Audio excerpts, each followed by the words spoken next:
ಚಿತ್ರದುರ್ಗ ಜಿಲ್ಲೆ ಮೊಳಕಾಲ್ಮೂರು ತಾಲೂಕು ಭಟ್ರಹಳ್ಳಿ ಗ್ರಾಮದ ಸರ್ಕಾರಿ ಹಿರಿಯ ಪ್ರಾಥಮಿಕ ಶಾಲೆಯಲ್ಲಿ 79ನೇ ಸ್ವಾತಂತ್ರ್ಯ ದಿನಾಚರಣೆಯನ್ನು ವಿಜೃಂಭಣೆಯಿಂದ ಆಚರಿಸಲಾಯಿತು. ಬೆಳಿಗ್ಗೆ ಧ್ವಜಾರೋಹಣ ಮಾಡಿ ಹುತಾತ್ಮರ ಹಾಗೂ ನಾಯಕರುಗಳ ಫೋಟೋ ಹಿಡಿದು ಊರಿನ ಪ್ರಮುಖ ಬೀದಿಗಳಲ್ಲಿ ಮೆರವಣಿಗೆ ಮಾಡುವುದರ ಮುಖಾಂತರ 79ನೇ ಸ್ವಾತಂತ್ರ್ಯೋತ್ಸವ ಕಾರ್ಯಕ್ರಮವನ್ನು ನೆರವೇರಿಸಲಾಯಿತು. ಈ ಕಾರ್ಯಕ್ರಮದಲ್ಲಿ ಮಕ್ಕಳು ಸಾಂಸ್ಕೃತಿಕ ಕಾರ್ಯಕ್ರಮ, ವೀರವನಿತೆ ಓಬವ್ವ, ಭಾರತ ಮಾತೆ, ಕಿತ್ತೂರು ರಾಣಿ ಚೆನ್ನಮ್ಮ ಇನ್ನೂ ಅನೇಕ ಮಹನೀಯರ ವೇಷಗಳನ್ನು ಧರಿಸಿ ಸಾಂಸ್ಕೃತಿಕ ಮತ್ತು ದೇಶಾಭಿಮಾನದ ಗೀತೆಗಳಿಗೆ ನೃತ್ಯ ಮಾಡುವುದರ ಮೂಲಕ ದೇಶಾಭಿಮಾನ ಮೆರೆದರು.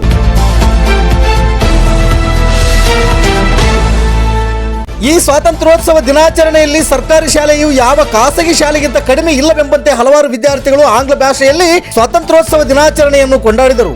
ಈ ಸಂದರ್ಭದಲ್ಲಿ ಗ್ರಾಮ ಪಂಚಾಯತ್ ಅಧ್ಯಕ್ಷರಾದ ಶೋಭಾ ಸೋಮಶೇಖರ್, ಸದಸ್ಯರುಗಳಾದ ಜಿ ಲೋಕೇಶ್, ಸಮೃದ್ಧ ಬೇಗಂ ಇಸ್ಮಾಯಿಲ್ ಹಾಗೂ ಎಸ್ಟಿಎಂಸಿ ಅಧ್ಯಕ್ಷರಾದ ದುರ್ಗೇಶ್, ಉಪಾಧ್ಯಕ್ಷರಾದ ಗಂಗಣ್ಣ ಹಾಗೂ ಎಲ್ಲ ಎಸ್ಟಿಎಂಸಿ ಸದಸ್ಯರುಗಳು, ಹಳೆಯ ವಿದ್ಯಾರ್ಥಿ ಸಂಘದ ಕಾರ್ಯದರ್ಶಿಯಾದ ಜಿಬಿ ರಾಜಶೇಖರ್, ಪ್ರಭಾರ ಮುಖ್ಯ ಗುರುಗಳಾದ ತ್ರಿವೇಣಿ, ಸಹಶಿಕ್ಷಕಿಯರಾದ ಸುಮಾ, ಅತಿಥಿ ಶಿಕ್ಷಕಿಯರಾದ ಎಂ ಶೋಭಾ, ಶಶಿಕಲಾ, ಊರಿನ ಗ್ರಾಮಸ್ಥರು ಹಾಗೂ ಹಳೆಯ ವಿದ್ಯಾರ್ಥಿಗಳು, ಮಕ್ಕಳ ಪೋಷಕರು, ಊರಿನ ಗಣ್ಯರು ಉಪಸ್ಥಿತರಿದ್ದರು.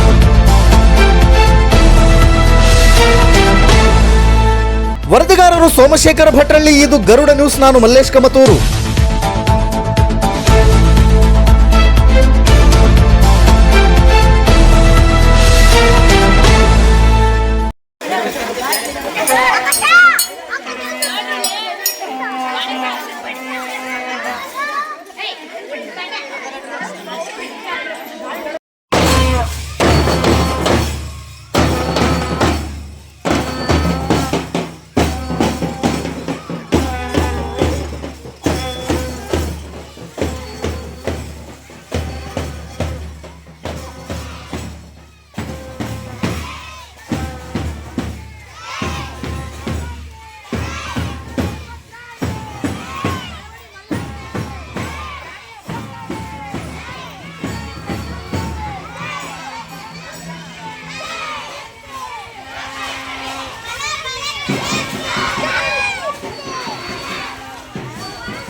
विजय विश्व तिरंगा